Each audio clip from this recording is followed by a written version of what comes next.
Om Namo Bhagavate Vasudevaya. Om Namo Bhagavate Vasudevaya. Om Namo Bhagavate Vasudevaya. Om Namo Bhagavate Vasudevaya. Om Namo Bhagavate Vasudevaya. Om Namo Bhagavate Vasudevaya. Srimad Bhagavad Gita as it is, translation and commentary by His Divine Grace A.C. Bhaktivedanta Swami Prabhupada, Chapter 18, Text 63. Iti te jananam akyatam guhyad guhyatarang maya vimrishyaita dasheshena yathechasi tatha kuru. Yathechasi tatha kuru literally means do as you like. So this morning I was joking that someone could say, well, I'm a strict follower of Bhagavad Gita. I follow the instruction of Krishna to do what you like. However, there's a great danger in taking statements out of context. To give an example, I'll tell a little humorous, mythical story that one Muslim always used to go to the mosque regularly, but then he stopped going. And one time the local religious leader met him and said, well, why have you come to the mosque? He said, well, I read in a book of instruction that one should never go to the mosque. And he said, well, show me the book. So it's a book of instructions for Muslims, and there's all so many instructions, and on one page it said, one should never go to the mosque.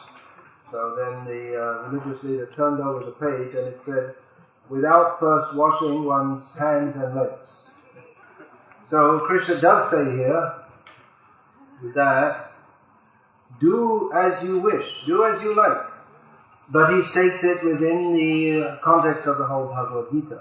The whole verse is, I'll repeat it line by line, Iti te jnanam akyatam, I have described unto you knowledge, guhyad guhyatarang maya, which means knowledge more confidential than even that which is considered confidential. In other words, the most confidential. Vimrishaitat asheshena, consider that very carefully and in detail.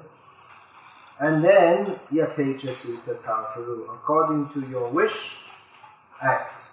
So Krishna is not recommending that you judge, whatever animalistic urge comes into our id, that we just do it. Krishna says that I've instructed you, Arjuna, very carefully in very deep levels of spiritual knowledge. Now I have spoken very elaborately. Now it's your duty to consider that very carefully. And then you consider what is the best thing to do. In other words, Krishna is not giving Arjuna some kind of a dogmatic ultimatum or diktat. He doesn't say, look Arjuna, I'm God, and if you don't do what I say, I'll throw you and burn you in hell forever. But Krishna has explained to Arjuna in detail what are the interactions of the modes of material nature. What is the relationship of the jiva with Bhagavan? How the jiva is entangled in this material world. So Krishna has given this knowledge to Arjuna. Attaining knowledge is the difference between a human being and an animal. Especially attaining spiritual knowledge is that which distinguishes human beings from animals. Ahara bhaya. Got it that time? Okay. Ahara nidra bhaya maitunam cha samanyame tat pashubhya naranam. Human beings and animals both have very well developed propensities for eating, sleeping, mating and defending. So increasing the stock of, or the storehouse of human knowledge to increase our abilities to, in more and more sophisticated ways, eat, sleep, mate and defend, is not really symptomatic of advanced culture. But Atato Brahma Jignasa, when one inquires into that which is beyond eating, sleeping, mating and defending, into the spiritual nature, that is the beginning of real human life. So to inquire into spiritual knowledge, that is the distinguishing factor which brings one actually to the human platform. And Krishna is the best person to give spiritual knowledge. Okay, let's have a little quiz here. Why is Krishna the best person to give spiritual knowledge? Would anyone like to suggest any reason? Maybe someone might think that the professor of comparative religions is better because Krishna just speaks some dogmatic Hinduism. But the professor of comparative religions can give you the whole panorama of religious outlooks. Okay, any thoughts? Why would we consider Krishna the best authority, or the best person to give spiritual knowledge? Yes, please. Because he's the source of everything. Because he's the source of everything. Please translate it. Well, that suggests he's also the source of spiritual knowledge. So yeah, that's a good reason. Then, anyone else? Because he's beyond the duality of the material world. Okay, translate that. Anything else? I know thinking is a little difficult when you're in a greenhouse on a hot day. Anyway, it'll be a lot hotter at the time of death, the internal heat, so it's good practice. Everything we do is practicing, so for that time. So some yogis, they sit in the 5 fires.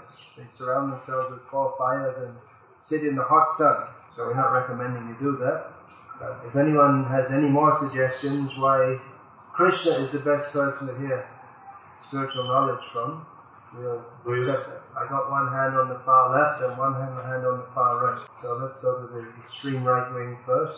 Because Krishna is the closest person to us. He's closer than... Krishna is the closest person to us. Then... You sure? Oh, you can translate that. Yeah. Krishna knows the past, the present and future. Alright, you translate that also. Yeah. Okay. So, alright, one more suggestion. Yes, please. Because he has 6 opulences. Krishna has 6 opulences in full. Okay. Everyone please turn off their cell phones because Srila Prabhupada said.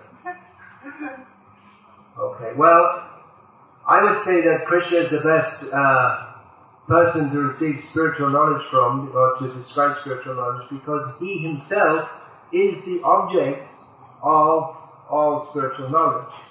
And he is spiritual knowledge. So Krishna has described this knowledge to Arjuna. Now Arjuna is supposed to be able to make an intelligent decision. A person in knowledge is expected to act on a responsible platform. He's supposed to be capable and trustworthy.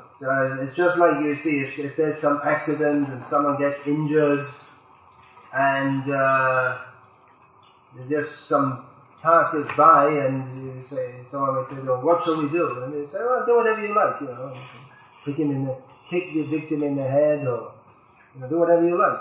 Yeah, we're just postulating here that there's some accident, someone is lying in a pool of blood, groaning, and someone's there bewildered and asks the passers-by, one passer-by, what do you think, what should we do? And he said, well, just do whatever you like. Well, I mean, that's within the range of possibilities, if you just say, do whatever you like.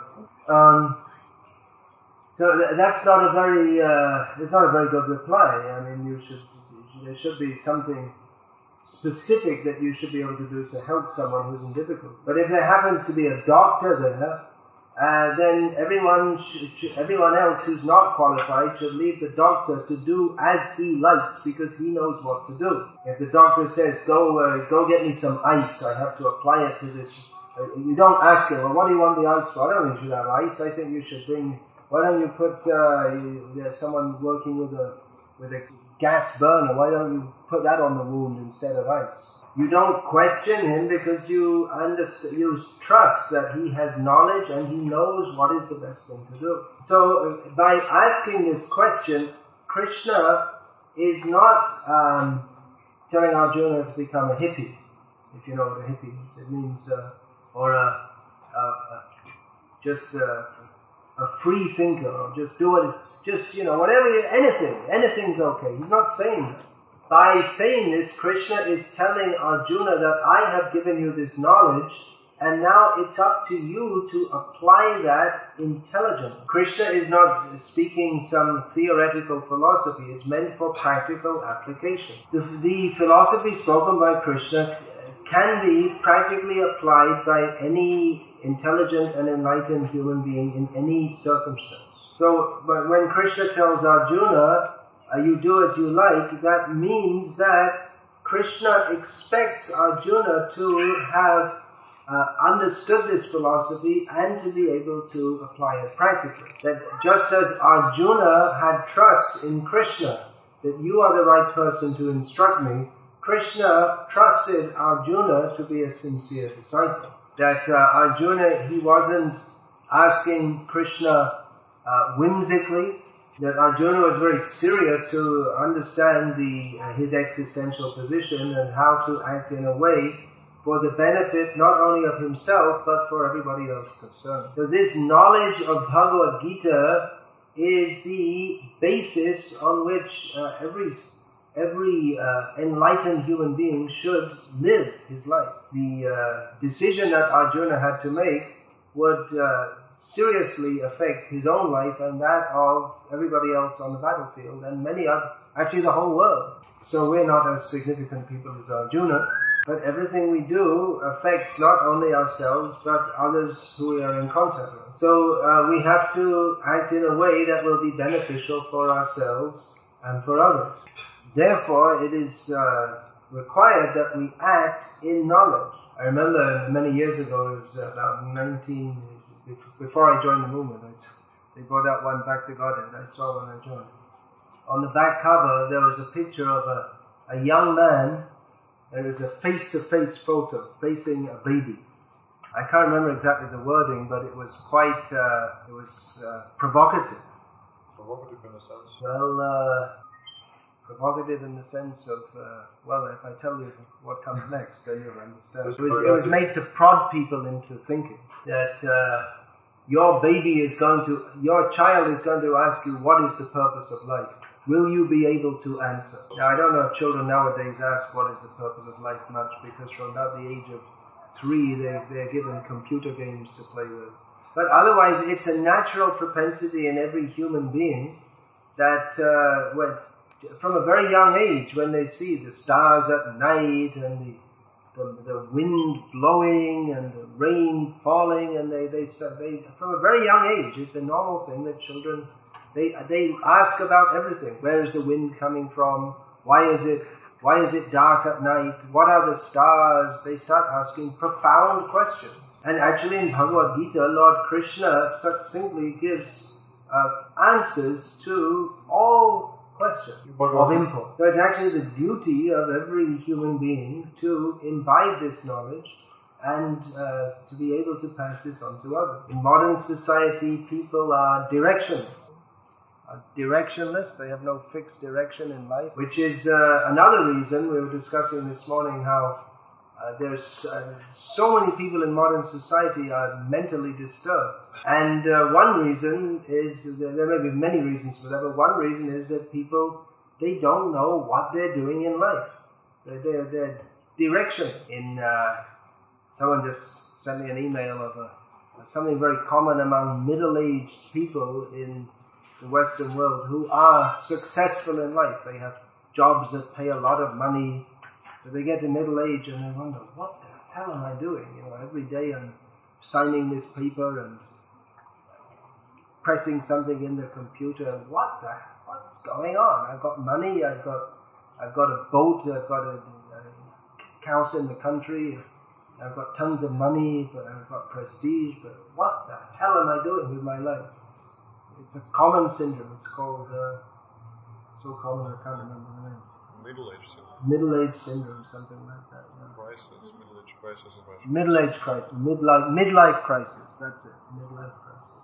Practically, it's the same impulse of the young child who asks, what is this? What is that? What is this? That is the Paramatma, the Lord within the heart, prodding us to go towards spiritual life, to ask the right question. That's why we see that many people all over the world are very happy to receive Srila Prabhupada's books.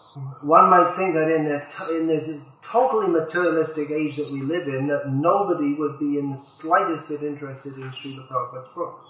People must be interested in things which tell them how to eat, sleep, mate and defend in various interesting, new and different and sophisticated ways. But many people, it's just the opposite. Maybe because the age is so materialistic that many people are very happy to receive Prabhupada's books because they're fed up. People realize that there's something seriously wrong with the whole direction or lack of it in human society all over the world. There are various conspiracy theories that certain people have, they're getting together and they're all sitting together and quietly conspiring to control the world without any of us knowing about it. There are also cosmic conspiracy theories that there are unknown people from unknown planets who are conspiring to control the earth or invade the earth. Personally, I'm not very much convinced by any of these conspiracy theories. You can't prove them wrong, and therefore you can't categorically say that they're not true, but at the same time, like I say, I'm not personally very much impressed by them. But it does show that people realize in whatever goofy way, in various goofy ways, that there's something seriously wrong with the world. Goofy means funky, stupid, or kind of really bizarre. Bizarre is a kind of synonym for goofy. So many people, they're actually very pleased to receive Srila Prabhupada's books because they can realize that these are not books about eating, sleeping, mating and defending. There's something completely different. And they can realize that the persons distributing the books are persons who seem to have gone beyond the general materialistic, directionless struggle that everybody else in the world is engaged in. Well, in some of the editions of Bhagavad Gita, there's a very interesting endorsement from Thomas Merton, who was a kind of transcendental Christian theologian who gave he died in the 1970s, maybe late 60s or something. But he was a highly respected transcendentalist of sorts within the Catholic tradition, I think it was. You mean the He gave, they have people who give their reviews. So I'll paraphrase it because I don't have a photographic memory. So he said that if truth is what works, as someone and the pragmatists, I think it was, insist, then there must be truth in Bhagavad Gita as it is. Shall I finish the whole thing? It might be easier for you. No? Okay. Because those who follow its teachings emanate a peacefulness and a sense of satisfaction which is conspicuously absent in the average modern man. So actually it's a fact that the knowledge in these books is liberating. Liberating, yeah. It liberates one from birth, death, old age and disease. It liberates one from the grinding existence of modern life. Now you may say, well, if I buy this Bhagavad Gita, I have to go to work and provide for my family. By buying this Bhagavad Gita, am I going to win the lottery? Then I can buy a big yacht and go on and just spend my life sailing around in the Black Sea. Well, the answer is obviously no. But the person who has enough money to go just holidaying all his life on the Black Sea, he is also not liberated. And a factory worker who's in Krishna consciousness is actually liberated. It's a matter of consciousness. Just like Arjuna, he was told, Yatecha Sita Thakuru, you act now, you consider what to do, then you act. Act as you like. Now, had Arjuna fought without hearing Bhagavad Gita, then he would have fought as a conditioned soul. Of course, Arjuna is an eternal associate of Krishna, but we're talking theoretically here, because theoretically Arjuna was bewildered and therefore Krishna had to speak Bhagavad Gita. Now, if Arjuna was simply fighting as a duty to support his brother in the battle because his righteous claim was to attain the throne, then that would have been mundane. It would have, it would have been Monday. No? And even if Arjuna had left the fight and not fought because he thought, the fighting isn't very good in this circumstance, that would have also been Monday. But his decision to fight after receiving knowledge from Krishna was completely transcendental. Now Arjuna, by fighting, he acted on the liberated platform. Duryodhana was also fighting, Karna was also fighting, Shakuni was also fighting. They were doing the same thing as Arjuna, and they followed the same rules of battle that Arjuna did. But Duryodhana, Shakuni, and all of that crowd, they were on the mundane platform. Their consciousness was mundane, whereas every arrow Arjuna shot, he shot out of transcendental love for Krishna. He was on the transcendental platform. So it's a matter of consciousness. Arjuna was he acted as he did because he knew that Krishna wanted him to act in that way. Personally, Arjuna didn't want to fight. But when he understood that Krishna wanted him to fight and that Arjuna, he should act according to what Krishna wanted and not what he wanted, therefore Arjuna agreed to fight. Now Krishna is saying to Arjuna, you act according to your ichcha, according to your desire. But Arjuna has understood that Arjuna should act according to Krishna's desire. But Krishna at the same time while establishing that Arjuna should act according to Krishna's desire, he still gives Arjuna the choice whether or not to act according to Krishna's desire. So ultimately everyone has to choose to serve Krishna or to act in a way that is pleasing to Krishna or not to do so. Krishna gives everyone the choice to act, but he gives everyone the opportunity to take the knowledge by which they can learn to act in a way that will be beneficial for themselves and others and will actually make them happy. So this may all sound very theoretical. And much of the Bhagavad Gita, it sounds like very esoteric and theoretical. But in Arjuna's mind, there was he never considered it theoretical because he had the stark reality ahead of him of choosing whether to fight or not. Whichever way he chose, it was going to be a monumental decision. If he chose to fight, it meant that he'd have thousands of arrows being discharged against him constantly. It's easy to talk about that sitting here, but I mean, in reality, it's an extremely intense situation.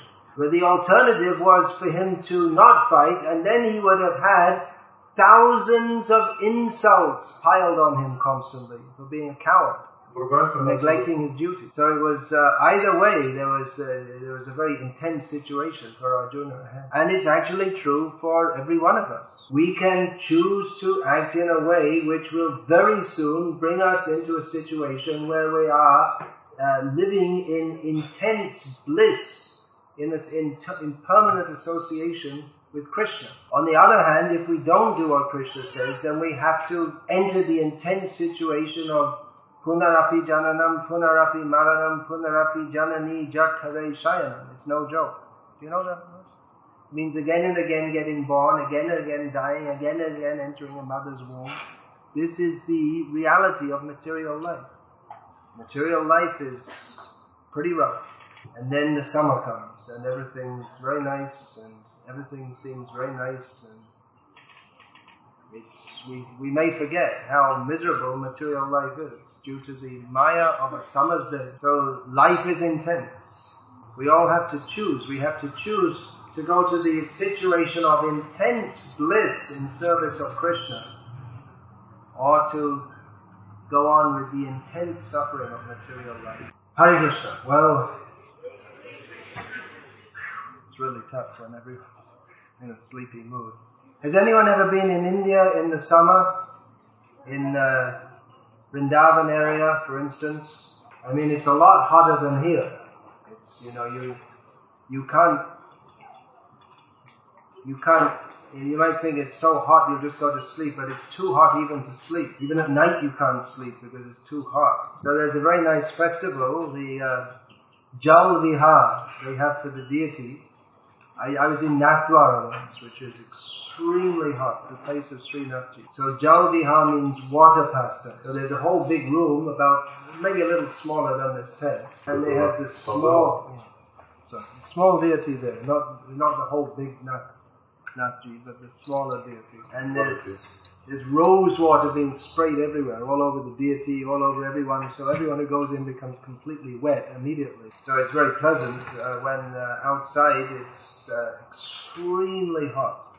Syringes also. You can spray the Lord and spray others with rose water or coloured water, just, like they have this for spraying flowers. That's also commonly used in ISKCON. It used to be in the days when we used to worry about when people fell asleep chanting japa.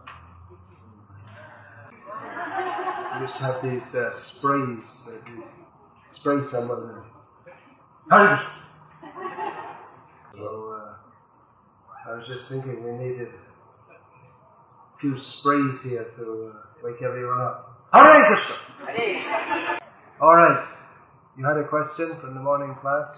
You were asking, there was some question in the morning class, you were going to ask something about Ashvatthama becomes the next Vyasadeva, something like that. What was the question? Yeah. In his next life. Not in the next life. He's still alive. What's the description in the Mahabharata of Ashvatthama being killed? He didn't die. He's still alive. He's one of the 7 Chiranjeevis. He's going to be the next Vyas, or one of the upcoming Vyasas. When he had he was in such bad consciousness. Okay, can you translate that? So this is the question. Why? Yeah, when he was in such bad consciousness, how could he be predicted by Vyasadeva in the Bhagavatam to become the next Vyas, or one of the next Vyas? Yeah, sometimes we say, this devotee is not in very good consciousness. So we may say among ourselves that such and such is not in very good consciousness. But it's unlikely that he's going to be in as bad consciousness as Ashvatthama was. With Ashvatthama, he killed thousands of sleeping soldiers. Nevertheless, he is described by Vyasadeva in the Srimad Bhagavatam to be, and in future, Ashvatthama will become Vyasadeva. So he will take the role of Vyasadeva. His next, in future. Not exactly in his next life, because he doesn't die. He's still alive. He's one of the 7 Chiranjeevis. There are 7 persons described in the Puranic history who are still alive. I don't know if I can remember them all. I can say some of them. Well, there's Ashvatthama, Parashuram, Dasya, Vibhishana, Hanuman. There's 5. Any other suggestion? Jambavan, is he one of them? Maybe, I don't know. I can't remember. I don't have a long-lasting memory. You want to speak of a long-lasting life. Well, Jambavan lived a long life, that's for sure, because he was there in Ram Lila and in Krishna Lila. He wasn't the only one. Well, I can't remember just now. Any other suggestions? Who the other 2 are? 6. Did I mention 6? And there's 1 missing. Anyway, how is it possible that someone of such bad consciousness could become Vyasadeva in future? Well, why not? Anyone can become purified. And I don't know what millions of sinful activities I've committed in this life and in previous lives. Somehow, by the mercy of Srila Prabhupada, I'm making at least a show of chanting Hare Krishna. Whatever sinful activities one may perform, whatever it may be, it is not a permanent blot on the soul. It doesn't matter how sinful one has been in the past, one can become the greatest saint. One can become purified. That's the whole basis of Chaitanya Mahaprabhu's Sankirtan movement, this understanding. As it is said, every saint has a past and every sinner has a future. Ashvatthama, it said, he's wandering the earth incognito. And especially he's in Vrindavan, and he's allowed to enter there, and he's being purified by the contact with Vrindavan Dham. But he has no friends, no social life. He's like an outcast from human society. But as a result of contact with Vrindavan and suffering in that way, then he will eventually come to the status of Vyasadeva, says Vyas. Okay, we're supposed to have kirtan, so... Yeah. Alright, yeah, you can speak about the books. Yeah, speak about the books now. And then while the kirtan's going on, you can...